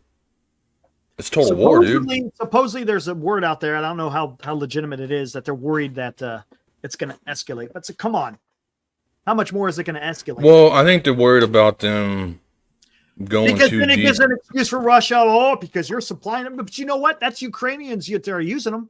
It shouldn't bother us, no. Hey, what's up, Glenn? There's Glenn. What's up, man? Jim. Yeah, that's been happening to a lot of people that are involved in the other chat. Just a heads up. Don't take it personally. I'm not even acknowledging. Fucking kiss my whole asshole, you motherfucker. But anyways. No, it's all good. I'm not even going to go down that. Moving on. But yeah, I don't know, man. When you tie people's heads, you know what this is like? Did we not learn anything from Vietnam? Granted, we're not involved in the quote unquote fighting per se. Well, if we're doing right,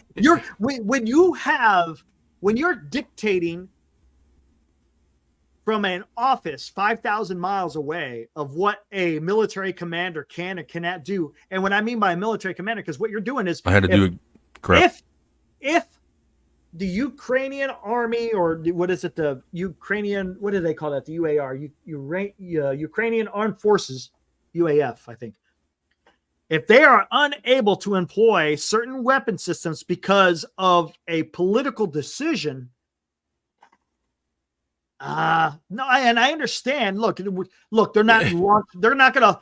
I wouldn't think. Look, ATACMS can't reach Moscow or anything like that, right?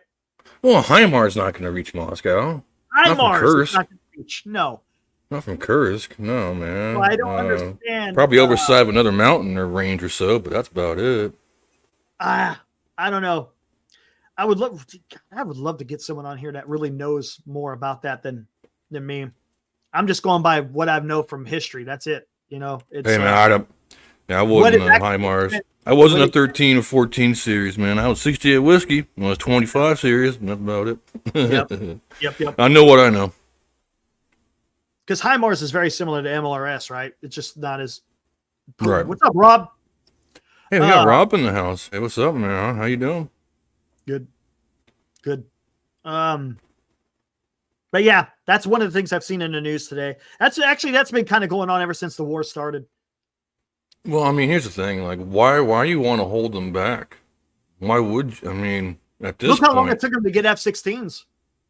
Dude. And not only that, but I mean, they're starting to actually take ground right now. I'll be like, hey, man, old bets are off. Go for it. Whatever you want to use. Here's some HIMARS. Go for it. But I think Russia's still on the march in the east. Now, when I say on the march, it's not like it's like a couple of kilometers here, a couple of kilometers there. Yeah, that's nothing. It's nothing. That's, the thing about the Russians lately is as much as they take ground, they give it right back. They do it over and over and over and over and over again. Yeah. It just depends on how many bodies they have. And they're running out of bodies. We know this. I mean, they're sending their prisoners over there to fight. Have you seen some of those videos? I mean, I feel really bad for some of those guys, man. You know what? Here's another thing. Oh, how about that? Did you hear how Putin signed a law where anybody from Western nations can come and live in Russia? Yeah. If you don't like what's happening in your Western countries, come over here to Russia. Yeah, and he'll pay you $4,000 a month to go on the front line and die. No. I'm all good on that one, homie. It's not about, hey, if you want, we can pay. It's no, you're gonna go to the front and you're gonna fight. OG, don't mess around with Tom, man. What are you doing? Huh? Yeah, Tom, you're good, Tom. Yeah, you're good, Tom. No worries. Yeah, don't worry about what's going on in there. But yeah, I saw that decree coming out. I was like, what in the hell? He's trying to get he needs fucking fresh troops. Because he can't afford. Because what's going to happen is if he starts recruiting more Russians, it's gonna piss off a lot of Russians because they don't want to have anything to do with this. Okay, OG, that's all good, man. Just let them know, man, because you confuse people sometimes, just like Chardol. But anyways, going back on what you're talking about, have you seen the amount of Indians? I mean, no offense to them at all, but man, they seem to be sucking. I don't know if it's because they're being promised visas or maybe Well, you know what they're make. doing? They're forcing people who, if people from other countries are going to their schools in Russia, they're making them go to the front lines. Yeah, dude. If you're there, if you're in Russia and you're not a Russian citizen, they're sending you to the front freaking lines, man. Well, where's the Hague in, I mean, in all this, man? Come on, come on. Since when? Oh, go. There you go. Hold on. Time to talk about something here. Go for it. Oh, I love it. Okay, we're on a spree, boys. There we go. Oh, hey, what's up, Maitland? Confused. Forgot all about this. Am I confusing you? I apologize. Oh, here we go. Oh, man, exactly what I wanted to kind of get into. Son of a gun. I guess I'm going to go a little bit longer, but that's fine. All right. Hey, I'm not doing nothing, obviously. Let me go warm up my coffee. I'll be right back. Okay, I'll entertain you guys. I'm going to pour myself a drink. Talk to me, chat.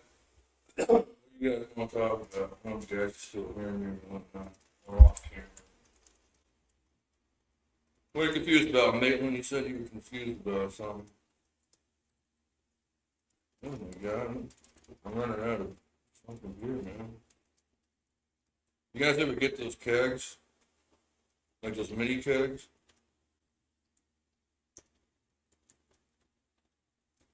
Actually, you know what? Fuck this. Let's take a chance.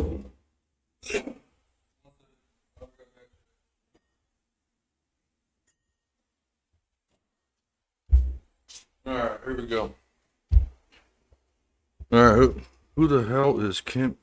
Hey, what's up, Jimmy? Alright, I'm here. I'm back. I had to go grab me. I ain't blasted, you son of a bitch. What the fuck? You guys talking shit on my ass now. Cheers, you sons of bitches. Too many bad words? Oh, okay.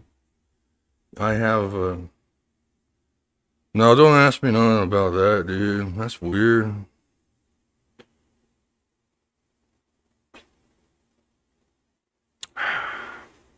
Mm-hmm. There we go. We'll be. Okay. I'm not blasted, mother. Look, if I was blasted, you could get off my ass, crap. You prick. But if I was blasted, you would very well know it, man. Like, here we go. Forgot about that. I've read this guy's stuff before. I'm getting shit because I picked up one of these things on my way back. So here we go. Andrew Mikta. Love this guy. If you guys want to follow him on Twitter, go for it.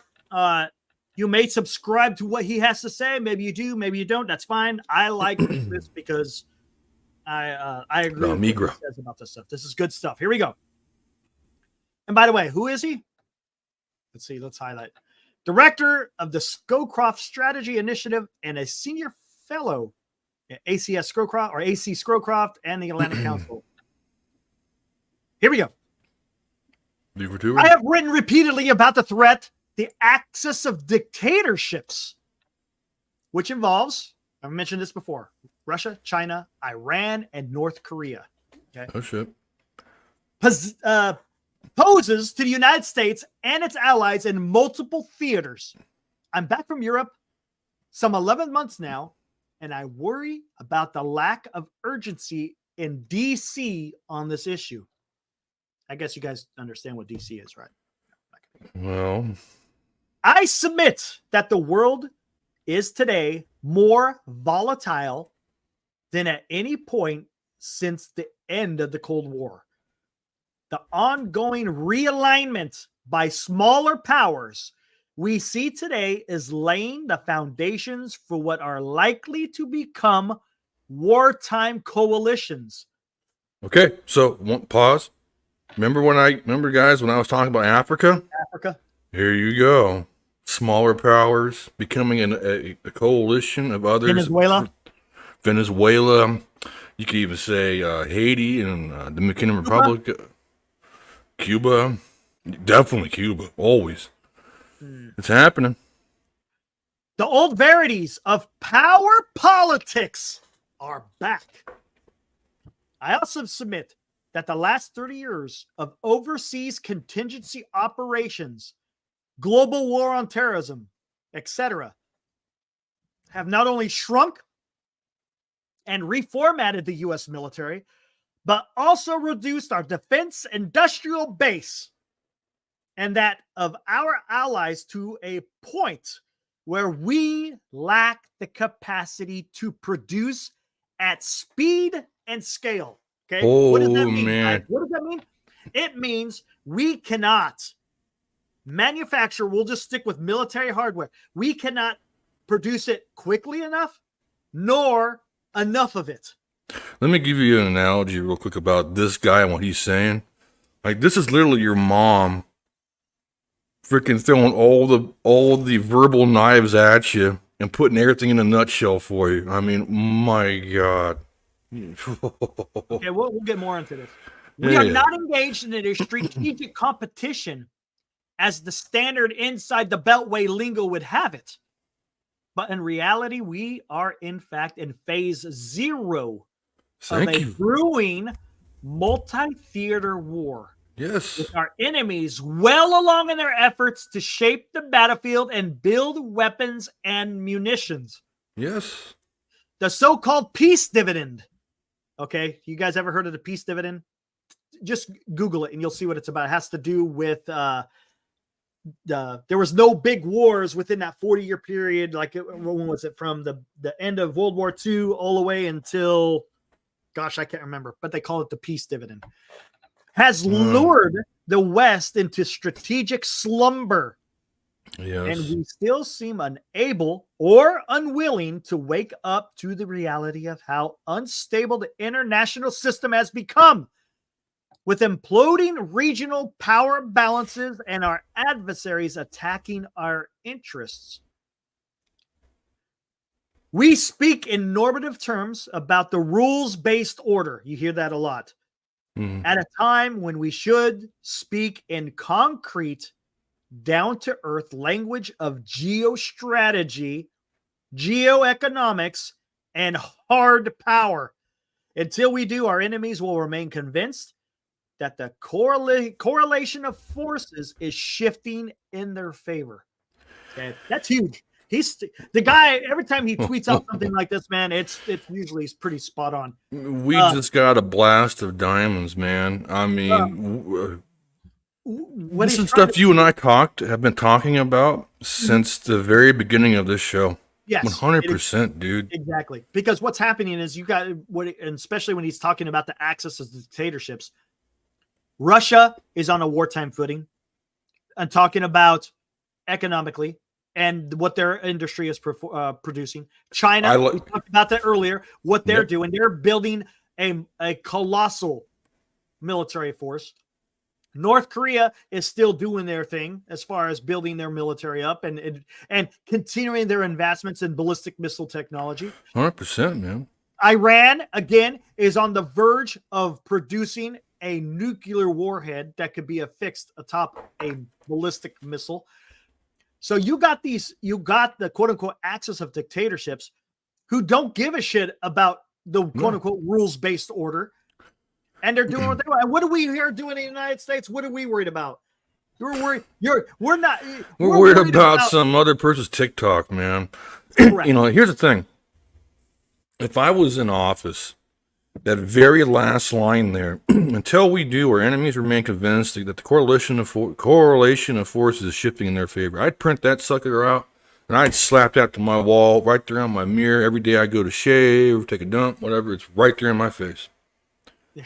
Because, my God, that's exactly what's happening. It is. I mean, but it's been happening for a while. China's been doing this for years. Russia has done this ever since the beginning of the war in 2022 because their economy is primarily building military hardware. It's not building stuff for their citizens. It's building a colossal, or not a colossal, but to modernize their military. They're reconstructing the losses that are happening in Ukraine. And then, of course, and I said, let's deviate that from a second.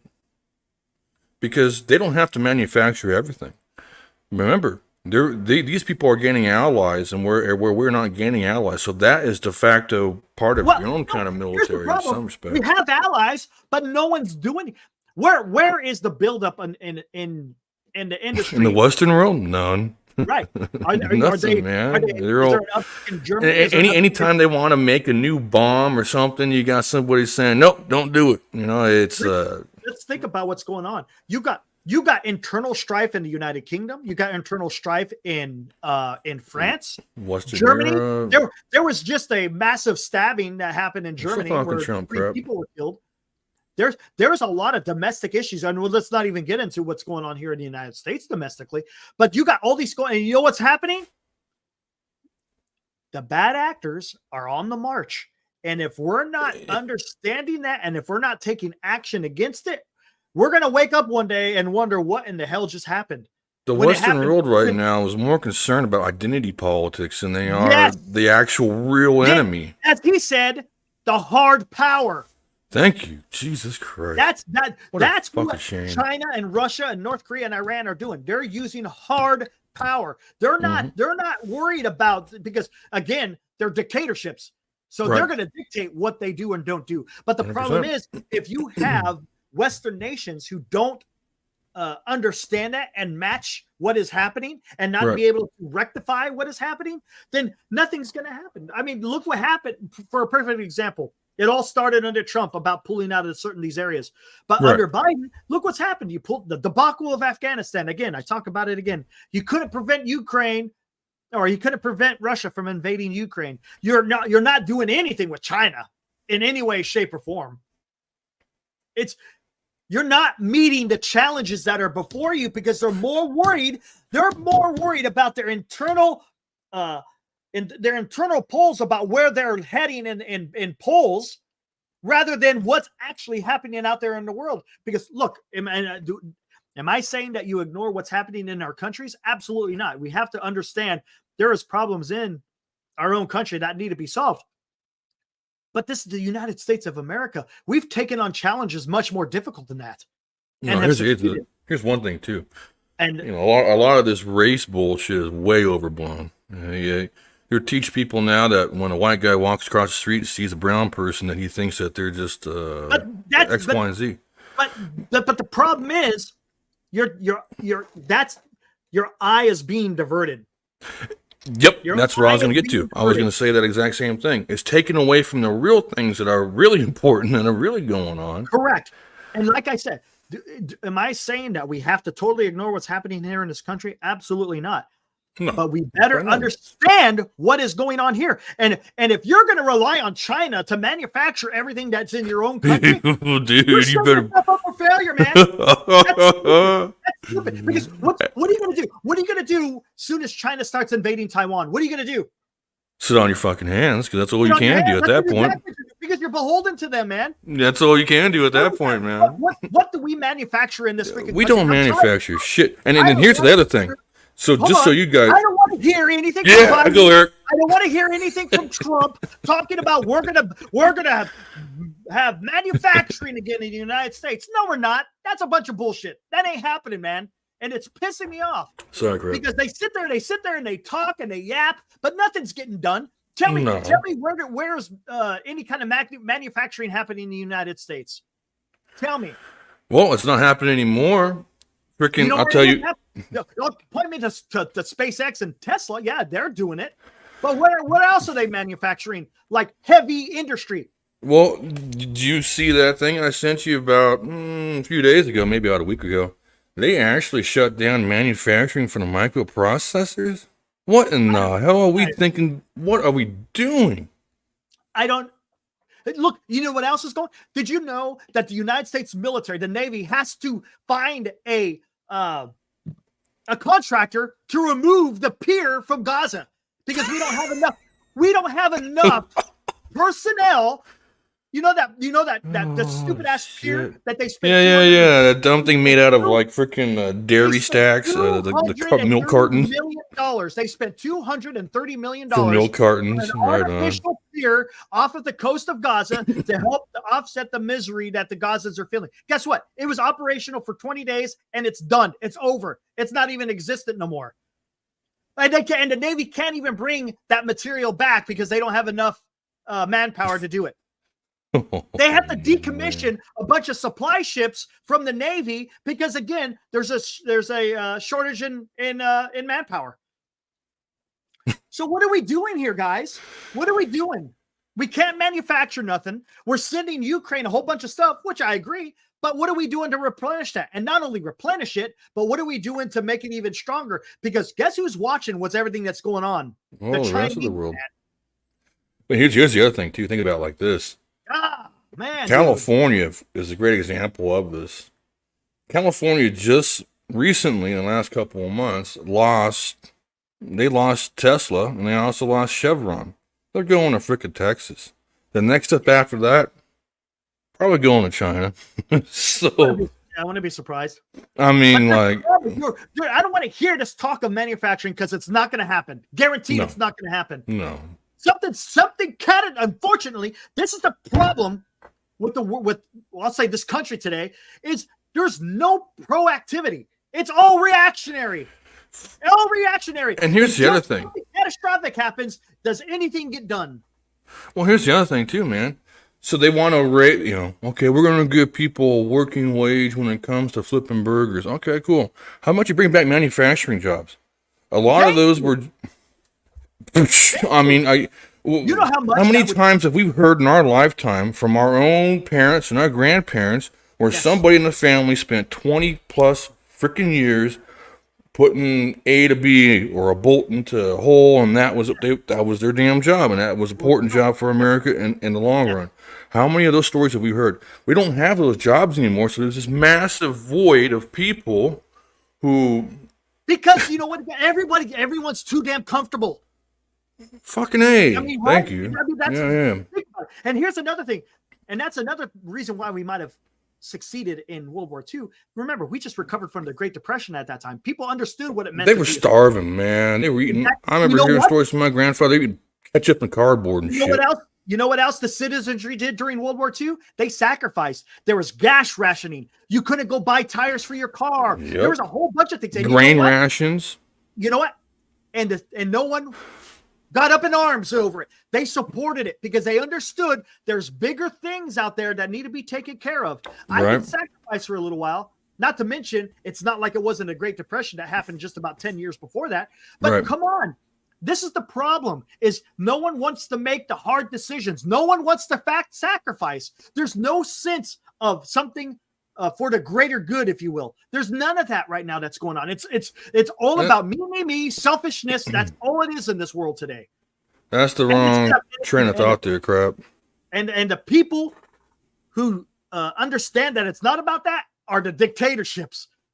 They understand they can walk all over Western democracies right now because our eyes are averted. We're focused on other things. We're fighting ourselves, man. There you go. We're fighting ourselves. That's another. Well, I mean, so people were, people might think, okay, well, there's no civil war. Well, no, there is. There is a civil war. You're seeing it every freaking day. But the problem is, here's the problem. No one's talking to each other. It's both sides, man. It's both sides. No one sits down and has a grown-up conversation. Not one. Here's the thing. Have any of these guys taken a hard line, either Kamala or Trump, on geopolitical strategy right now? Nope, none. They're too busy attacking each other. You're not really black, you're Indian, and then the other one's coming along, you're a racist, and it's like, that shit is so stupid. It is so stupid. It's like, shut the fuck up. Please. Oh my god, man! Like, we have a bunch of toddlers running for president. Like, what are we doing here, dude? Go shit in your diaper somewhere else. I don't want to freaking hear it. Thank you, man. I'm tired of it. I'm sick and tired of it, man. Go out there and actually attack the issues. I don't give a shit about what your damn opponent's doing. And here's the other thing too, like, country. I feel like this isn't talked about enough. Like we don't talk about this in American culture a whole lot. Like I don't see any other shit like you and I doing something like this. Like No. I mean, There may be, but maybe not. there might be, but who knows? It's probably too far I between. just want people to actually understand, hey, let's attack some of these big issues rather than just pointing the finger. What can you do? That's all I care about. Here's the thing that I learned. When you point the finger, you're passing the buck. You're passing responsibility. You're passing something, man. You're not taking ownership. You're not doing nothing. You point a finger. What do you got pointing back at you? 3 fingers. Four. You got. Right? Yeah, you got 3 fingers pointing back at you. Yeah, exactly. So you got to take care of yourself. You got a knife handed. Get out of here, man. And again, what is it going to take for that to happen? Probably something catastrophic, Will. And that's sad. That is sad. They're talking I agree. I don't see this thing any. Yeah. It's just, I'm just tired of it. I'm tired of it, man. I am too, man. I don't understand. The last 20 years really have been freaking bullshit. Really bullshit. You don't even have to go back that far. But I love and again, guys, if you want to follow Andrew Mikta, I suggest you give him a follow. He has some great takes about the current geopolitical, geostrategy, worldview type of stuff. Yeah. I don't know, man. It's frustrating. No, it is. And the most frustrating part is, I think about it too, is nothing you could do about it, really. I mean, yeah, you can vote, but what's that kind of good for these days? I mean,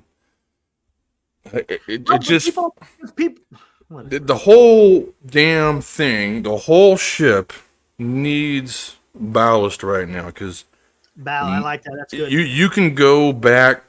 Here's the thing. You could get the best president in the world in the office right now, and not a damn thing is going to change. It's going to be the same as it ever was.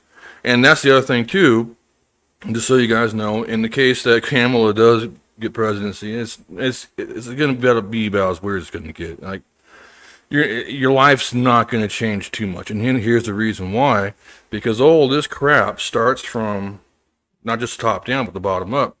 A lot of these people are going in the office right now, and they're spending careers in this damn thing, and they're making a living out of being a fucking politician. And that's where it starts. We need term limits, and I mean, that starts there. You start talking about term limits as a president, you probably get fucking schwacked, man. They probably assassinate your ass. I don't think any one of these people have talked about term limits. Oh no one ever does, dude, and no one ever will. All right, man. All right, man, yeah. Rodeo. We got here. What do we got? Let's see if there's. No, you were on a good one, homie. Appreciate the guys in the chat for the ammunition. We'll rely on you, dude. So we'll see. And look, I'm not pretending that I know all the answers. I could be totally way off. Likewise, man. Way off, but I've seen how it's been working here, and it just has to be a change. Has to be a change. It's just weird. I don't know how old our chat is, but I think Tom's, if he's still awake, still here. I think after you've been around for a while, at least a few decades, you kind of see how things used to be and what they are now and go, what? No. Mm-hmm. What are we fucking doing? Yeah. It's funny because just real quick before we get out of here. Yeah. When I was a kid, I don't remember my parents or grandparents ever talking about this kind of stuff ever. They used to, I mean, every Sunday we'd go to my grandparents' house and they would always have the grown-ups would be sitting around the table talking. Us kids, we'd be out there, playing football. Yeah, you had no concerns when you were a kid. Playing war, whatever it may be. And because my parents, my grandparents live well in the country, we get on our bikes and just ride out in the fields. Yeah. But I don't ever remember it being like this, man. And it's just. I don't either. Every conversation I have with my old man now is roughly around politics. Like, hey, did you hear this bullshit today? Yeah, everything's revolved around politics. Everything. And before, I remember going on your, hitching my horse to your wagon. I would go to my grandparents' house on the weekends. I wouldn't hear anything about politics. I mean, my grandfather would tell me about World War II and Korea. He was very proud of his service, and we would watch a movie or something. We watched football. We talked about what we really argued about was damn football, man. Yeah, they did. It wasn't anything else. It was football and how the Dodgers are doing. Because my family is old Dodgers fans. I'm like one of the lone Giants guys. Every Sunday when it was football season, everybody was in the front room watching, or the living room watching football. Yeah, Tom. Yeah, okay, right on, Tom. Appreciate you chiming in, homie. All right. Anyways, let's get the hell. Yeah, let's get out of here, guys. Let's Hey wrap guys, it thanks for up. joining. I appreciate the support, guys. You know what? We're gonna have to contact that Alex Peterson guy. Make sure. I got him. Yeah. I subscribed to his uncle's. I think it was his uncle. Yeah, I'm gonna go on there too to watch. Yeah. So he was a Navy guy. That would be cool to talk about some Navy stuff. So that'd be a lot of cool. That'd be a lot of fun, man. There's a naval history guy that I'm gonna reach out to. Drakenfell? He started following me. Hidden History. Oh, yes. He just followed me on Twitter the other day, so I followed him back. So I might. What have if? to reach out to him. Can we coordinate Hidden History with the old timer?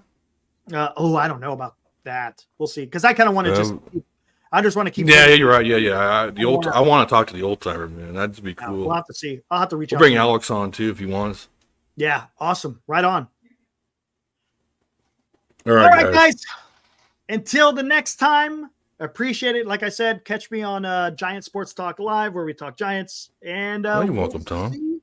We'll see you guys on the next one. As far as another episode, I will let you know on Giant Sports Talk Live or on Twitter. You know what? Cheers. I tweet it out. Anyways, no big deal. See you guys on the next one, man. Woo! Deuces. See ya.